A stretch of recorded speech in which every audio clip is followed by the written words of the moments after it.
Bonsoir, je vous remercie pour votre fidélité au sein de votre chaîne Global TV et particulièrement votre émission Autopsie New Look.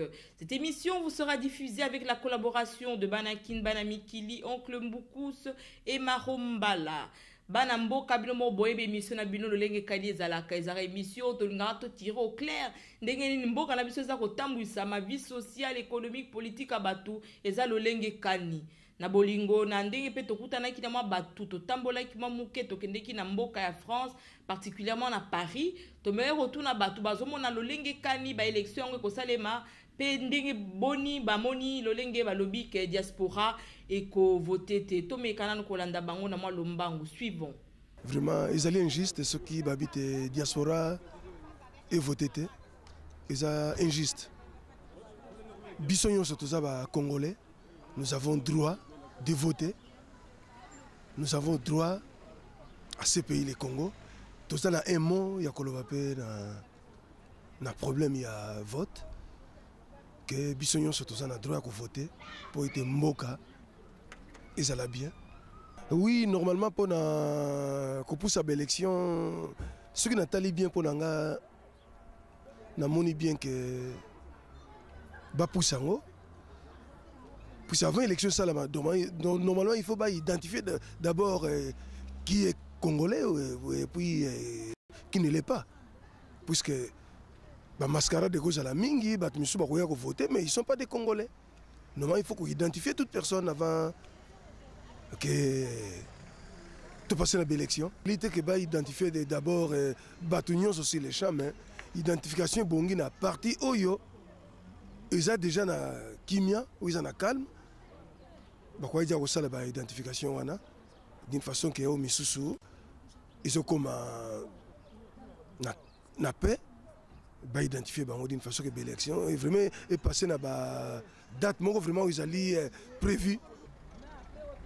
Ce n'est pas facile ce n'est pas facile pour comme awa mais c'est difficile pour na comme awa biso pe to ali awa to zaka na posa que to vivre na bango ilongo tous en ensemble puis c'est souffrance en mboka et bon puis tout le monde ensemble grand plaisir na saluer bango nyonso surtout Pelé na kanisa ke mingi vraiment ça une partie ne to baka na langage na biso ya bomo na kokolomo na njomo na bosani bango te et puis na matonge pe na bosanité donc je pense à tout le monde vraiment va vivre bien base à l'espoir que un jour to komonana et puis mboka ikozala kaka bien.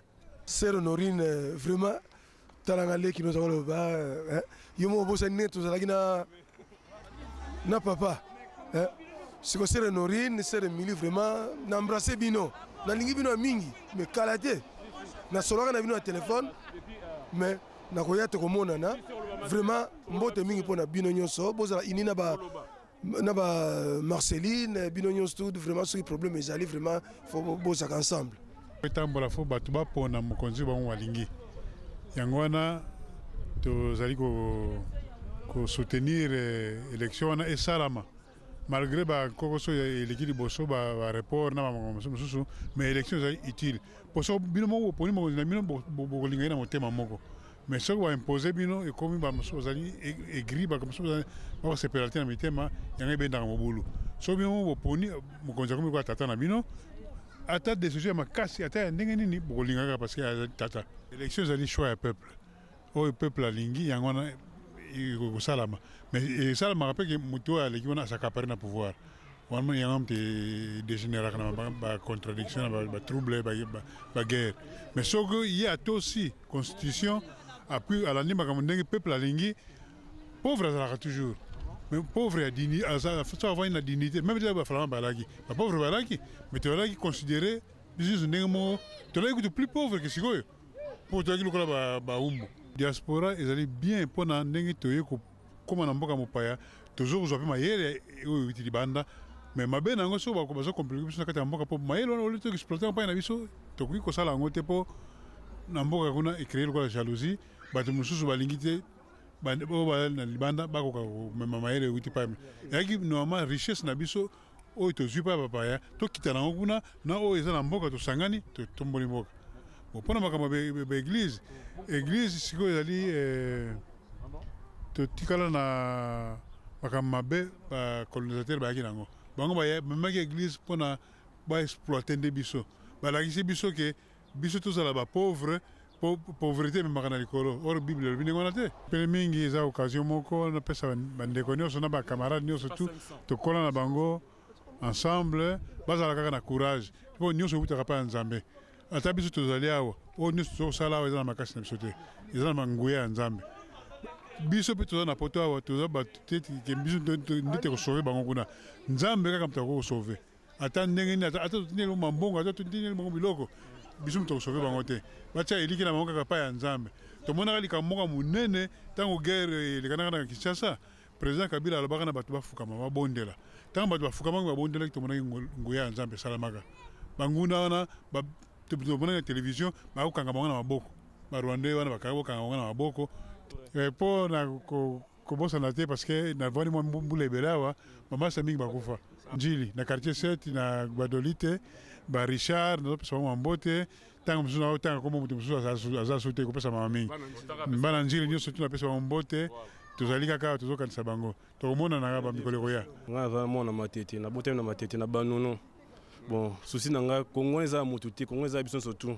tous les politiciens comme le président de la république bazala ini batia makambo tout sur la table mpona banani bakovote mpona toza na souci toujours kaka hôpitaux ezomarché baclés eza kofonctionne bien bamisala oyo ezosala biso be esengo awa eza esika na toyei kaka mpona tokoluka mayele mais souci kuna na susi bamboka na biso congo famille chikunda famille bolembombo te na famille kije bamasi nanga bagi kenga baolga makese baglodi bon oncle michel bolembo oncle rifin bango tu bambo te aimé batieyo bango tu na viaza bandunu. Mais pourquoi voter parce que tu as mboka liberté, pourquoi tu votes parce que comment vivre la réalité à liberté, donc il faut tout le monde à voter et voilà quoi bana kinyo se batni binombote.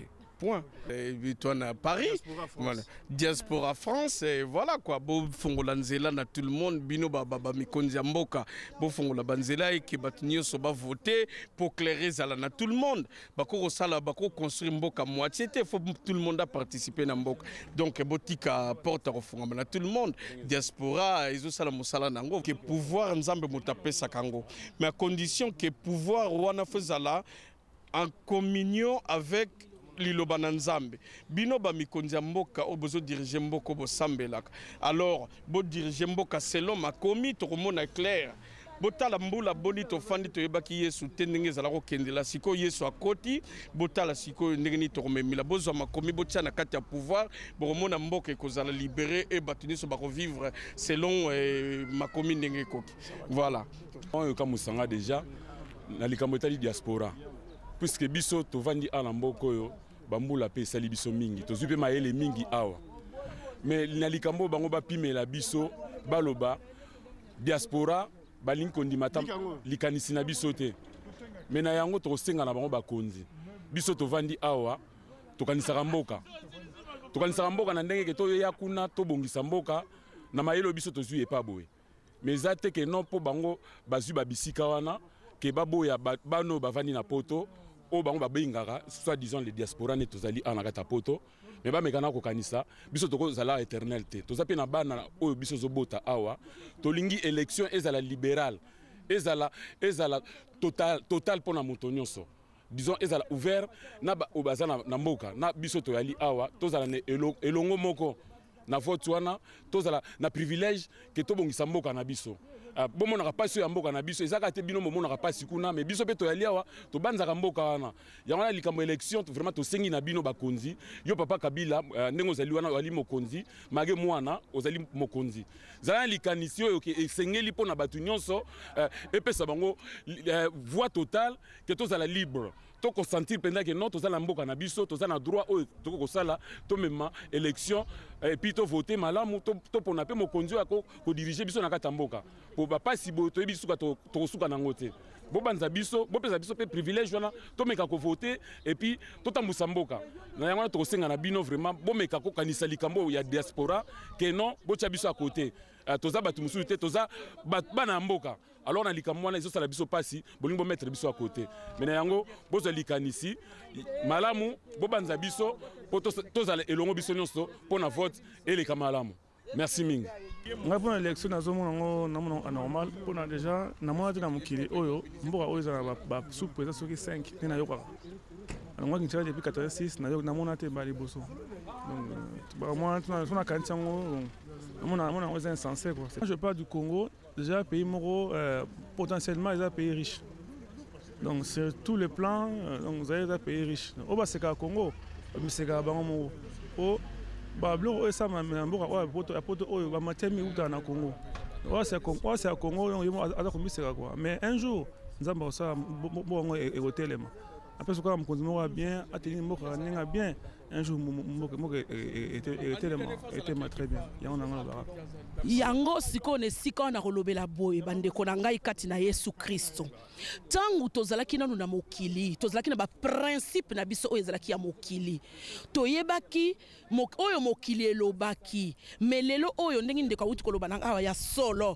koyeba nzambe mpe kobanga nzambe eza biloko mibale ezali différent me na baoyo sikoyo bazali kosala na kati na gouvernement oyo bayebi nzambe esengeli kotambola na kobanga nzambe esengeli kolongola baprincipe nyonso oyo tozwaki ya mokili tokamata baprincipe oyo akati na liloba na nzambe totya na kati nde mosali kokende liboso mpo na kati na liloba na nzambe balobi soki Yesu Kristo atongi te oyo atongi pamba esengeli liloba na nzambe ekota na makambo nyonso esengeli kozala basi to babali oyo bazali kobanga nzambe mpona koyeba ete na likambo nyonso oyo esengeli na kosala koyeba liboso makomi elobi nini eske likambo wana esengeli ndenge nzambe alingeli upa. Amen.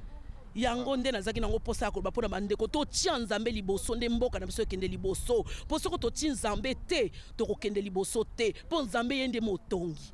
Ifale koyeba nanu na diaspora ya awa ndenge nini kozwa ba oyo batanga na domaine nini ona mutu na mutu amema savoir faire na ye mais soki bato bazongi kaka oyo aza esika oyo aza esika oyo eloko moyo kotambola ezali te mais bongi moto na moto selon ba étude faite akende place oyo esengeli ke ye azala mpona komeka koreconstruire mboka mpona wana na banzi quoi que tovandi awa na kati ya mboka Paris mais toza quand même ba Congolais na banzi tozomona même ba mboka nyonso tu et que ba oyo babima na mboka na l'heure ya vote baza toujours ko participer na ba ambassade na bango yango wana esengeli na biso pe awa tokoka ko voter pona c'est pas une moitié une partie ya bato e voter mais biso noso ata oyo tozali awa tokoka ko voter po nyonso ma eza pona avancement ya mboka Congo.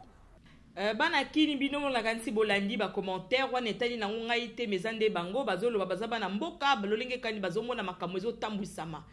Bon nakanisi na kolobela siko thème na biso asika to bandi ko développer na kati ya autopsie New Look mikolo ezali l'avenir politique et démocratique au Congo de na oya na kati ya mboka na biso to mekaki ko benga bato ba parti politique mususu mais bato mususu tozokuta na bango be na ba répondeur to ebité ba ko représenter ba parti na bango lolenge kani to benga ki mutu RCD tozokuya be na répondeur to mekaki ko benga mutu ya MLC bonokola za docteur alobi non azana ba consultation na ye temps ezozalate. Alors on se pose des questions lolenge kani bango ba ko représenter ba parti na bango parce que bazana tenté pour ba leka pour ba défendre o ezali ba cahier de charge na objectif ya ba parti na bango kasi to mekaki kokutana na bato ya UDPS bato ya PPRD bango te tosola ki na bango tokoyoka lolenge kani baloba qui suivons.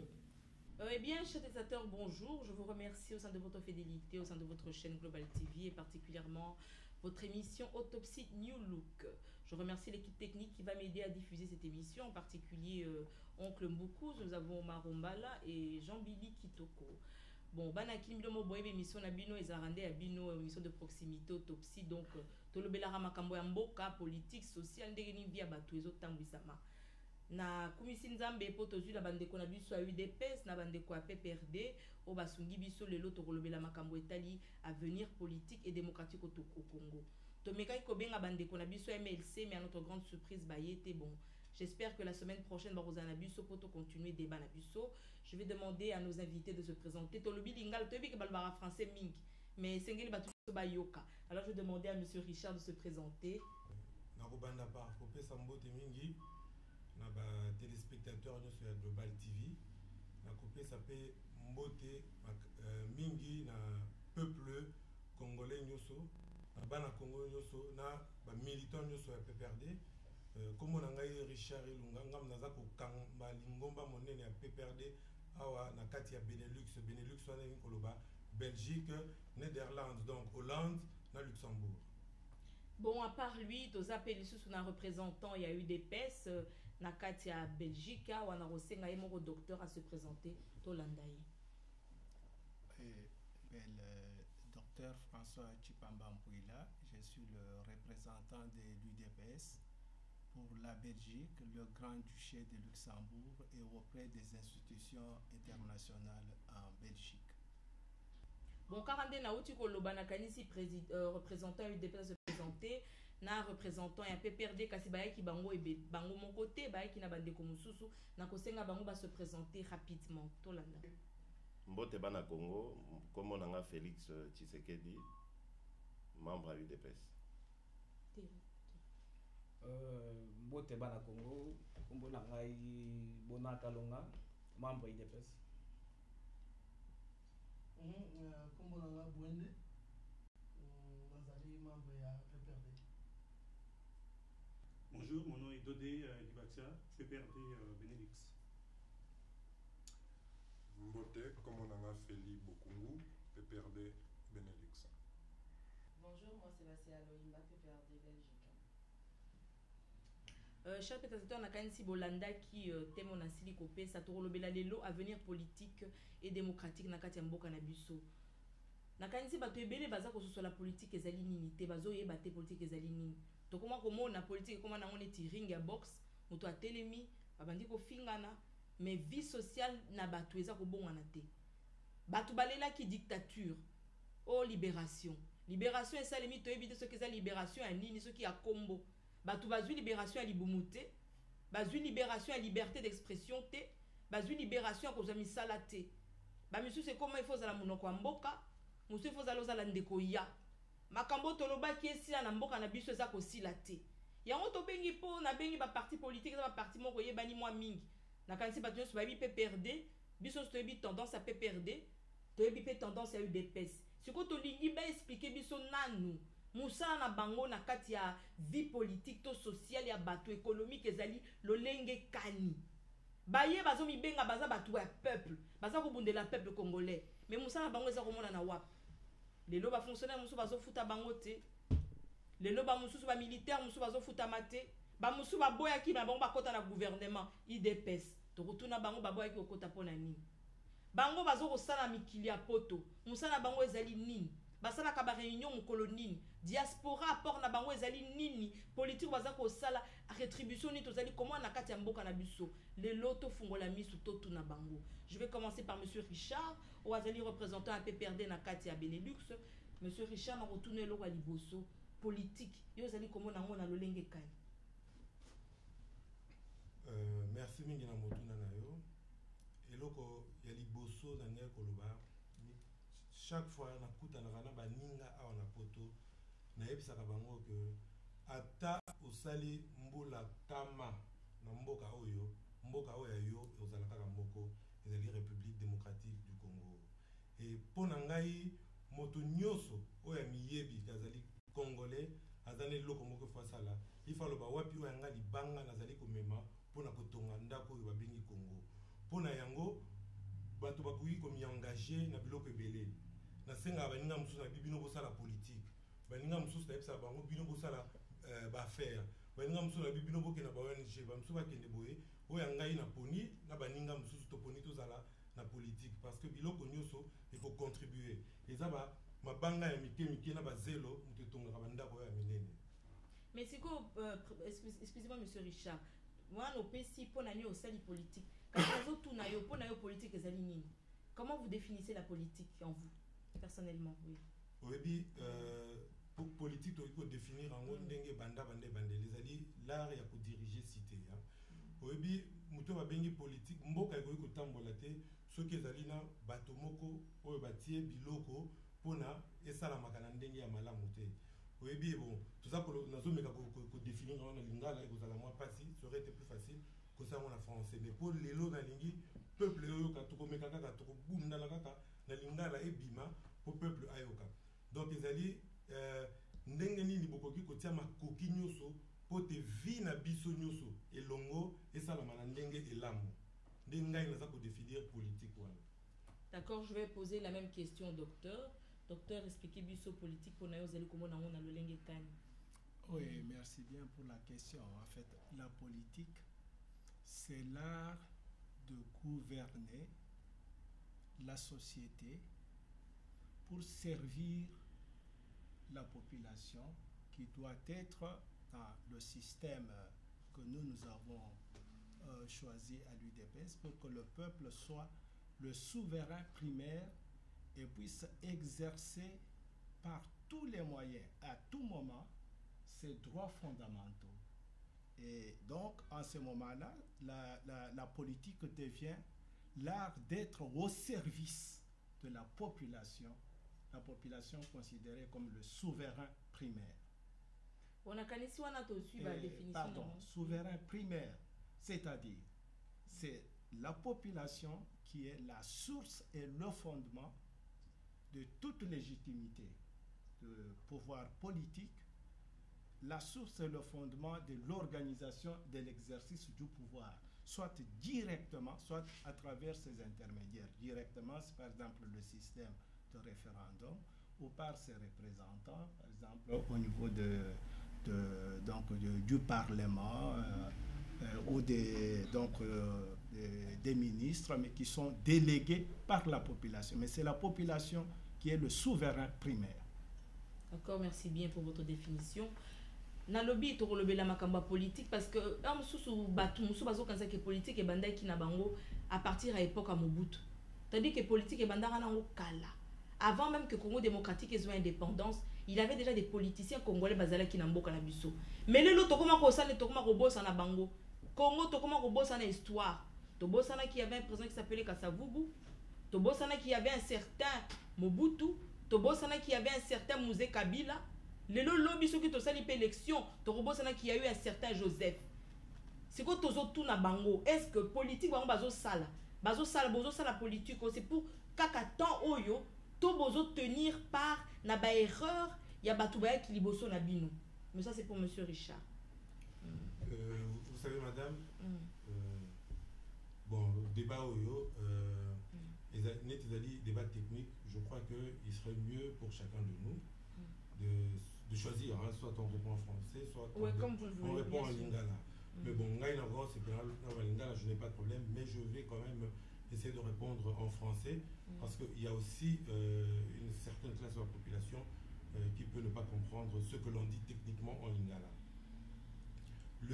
La politique, excusez-moi de parler un peu de moi, c'est que moi je suis né dedans, donc je ne peux pas ignorer les erreurs du passé. Parce que moi, j'ai un père qui a été à la table ronde. Donc, depuis les années 60, on me parle politique. Donc, je peux facilement faire la part des choses entre les erreurs du passé et celles que l'on doit éviter de commettre aujourd'hui. Moi, je crois qu'une nation, elle est une et indivisible. On doit toujours tenir compte dans la vie des erreurs du passé. Moi, je suis très content de la question que vous venez de poser parce qu'à ce jour, il y a des hommes politiques qui ne sont pas morts, qui ont été là en 60. Et le général-major Joseph Kabila, par exemple, n'est arrivé au pouvoir qu'en 2001. Donc, il faudrait que chacun essaye, à mon avis, de faire son bilan, de faire le bilan de ce qu'il a fait. Et c'est à partir du bilan que chacun de nous peut dire qu'il s'est trompé telle année et qu'on peut rectifier ça. Mais il y a des hommes politiques qui ne font jamais le bilan de leur parcours politique. Et c'est de là que vient le fait qu'en général, la jeunesse ignore. Ce que vous venez de dire est très, très, très, très important parce qu'il y a des gens qui ont oublié qu'il y a eu le président Joseph Kasavubu. Il y a des gens qui ont oublié qu'il y a eu le Premier ministre. Il y a des gens qui ont oublié qu'il y a eu des guerres dans ce pays. Et je crois que c'est très très important de rappeler à tout instant l'historique du pays, que les gens apprennent à rendre compte à la population de leur parcours, de ce qu'ils ont fait, donc de faire un bilan. Mais quelque part, si vous voyez cela, cela n'est pas dû au gouvernement qui se trouve en place actuellement, parce que nous avons remarqué, bon, disons même avant, à l'époque de l'AFDEL, à l'avènement de Moussé Kabila, il y a eu plusieurs rues, plusieurs avenues qui ont changé automatiquement de nom, d'autres qui étaient avenue Mobutu, on a changé. Par exemple, le 24 de novembre, maintenant c'est devenu Pierre Moulélé. Donc on ne se retrouve plus. Donc même après Joseph Kabila, l'autre opposant qui va venir va diaboliser l'ancien système et va rebâtir. Donc moi je me dis quelque part qu'aussi c'est le pouvoir qui est en place, qui est en train d'accentuer cela. Non, madame, là je crois, permettez-moi de vous le dire, vous vous trompez. C'est-à-dire que ce que Mzé Laurent Désiré Kabila a voulu éviter, c'était chaque coin de rue avenue Mobutu. Je peux vous assurer que si vous allez au Bas-Congo, vous trouverez le pont Maréchal.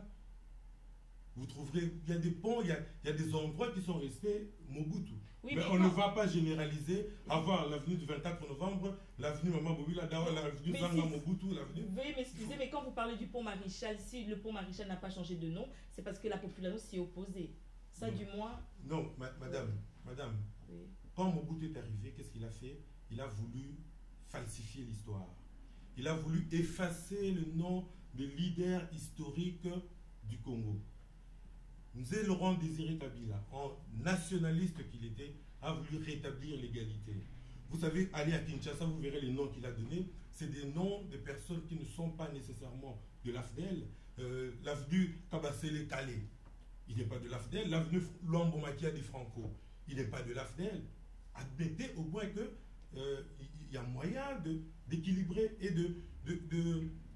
d'étaler l'histoire du pays à travers les rues et à travers la nation, plutôt que de tout concentrer à partir du 24 novembre et du Impair, qui était un parti-État dans une dictature féroce que l'on a connue.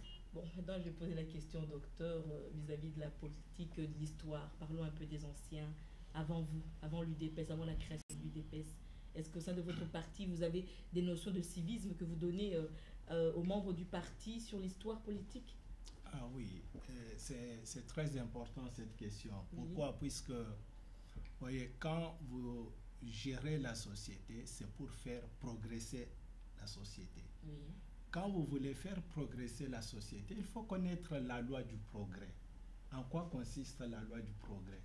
Vous vivez ici dans une société développée.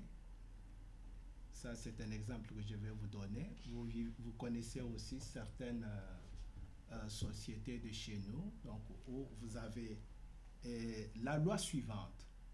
Une génération transmet à la génération qui vient tout ce qui a été positif dans le domaine politique, social, économique, artistique. Cette génération-là conserve et enrichit cet héritage de son apport et transmet, n'est-ce pas, ce nouvel héritage à la génération qui vient. Voilà la loi du progrès. La loi du progrès, c'est une loi qui est basée sur ce qu'on appelle la sédimentation, la stratification. Ce n'est pas une loi qui est basée sur la substitution. C'est-à-dire qu'à tout moment, il faut partir des tables rases. Il faut partir de néant. Les sociétés qui partent comme cela, ou les hommes politiques qui veulent imposer cela à leur société, ce sont des sociétés qui placent, les hommes politiques qui placent leur société donc, dans le statu quo. Ce sont les sociétés qui ne progressent pas. Et je vous fais voir que dans notre société, moi je viens par exemple d'une culture, Luba, c'est une culture où les ancêtres ont transmis chaque fois les coutumes, les traditions à la génération qui venait. Et nous avons transmis aussi ces coutumes, ces traditions à la génération donc, qui vient à nos enfants. Mais malheureusement, nous avons connu dans notre société des hommes politiques qui sont arrivés, qui ont essayé de réinventer la roue, qui ont essayé de créer tout ex nihilo, donc à partir des tables rases. Je cite deux cas. Vous avez le cas de M. Mobutu, qui est arrivé, qui a essayé de partir de néant. Vous avez le cas de M. Laurent Désiré Kabila, qui est arrivé, qui a essayé de repartir de néant, donc des tables rases. Donc, c'est-à-dire effacer l'histoire. Non seulement effacer l'histoire, mais la modifier. Non seulement effacer l'histoire, mais garder toute la société dans le statu quo et se mettre comme le point de départ, comme l'alpha et l'oméga, le point de départ de la société. Mais si on regarde bien quand même au début de l'AFDEL, l'UDPS, vous étiez en très bonne communication avec l'AFDEL à l'époque. Souvenez-vous. Je vais vous dire. L'histoire, enfin, avant de répondre à cette question, je voudrais mentionner l'élément très important de notre peuple. Puisque notre peuple, chaque fois qu'il a eu l'occasion de s'exprimer, a respecté cette loi du progrès. Je vous donne quelques paramètres. Vous voyez la constitution de l'Uruguay, qui a été promulguée par le président Kasavubu le 1er août 1964. Cette constitution reprenait les éléments positifs de la loi fondamentale issue de la table ronde de Bruxelles. La conférence nationale souveraine. Alors là, ça a été l'apogée de l'application de cette loi du progrès. À la conférence nationale souveraine, la constitution de l'Uluabu et la loi fondamentale non seulement ont été conservées, mais ont été élevées même dans une synthèse supérieure. Alors, rapidement, parce qu'il y a plein de questions. Oui. Maintenant, quand vous parlez de Laurent Désiré Kabila, vous savez que après le voyage de M. Etienne Tshisekedi à Nice, où il a essayé d'expliquer à Mobutu que, puisque les rebelles qui venaient de l'Est avaient dit qu'ils venaient pour chasser Mobutu, l'obstacle à l'application des résolutions de la CNES. Ce qui a été fait quand même. M. Etienne Tshisekedi, non, Mobutu ne l'a pas fait malheureusement, et c'est pour ça que nous connaissons donc le désarroi d'aujourd'hui. Il a expliqué ceci à Mobutu. Voilà, Kabila, c'est un compatriote que nous connaissons. Nous savons ce qu'il faisait dans les montagnes là-bas, les trafics, ceci, cela. Il avait déjà abandonné la politique. Non, 20 ans, oui, mais derrière Kabila, faites attention, derrière Kabila, il y a des étrangers qui n'ont pas dans leur pays, qui n'ont pas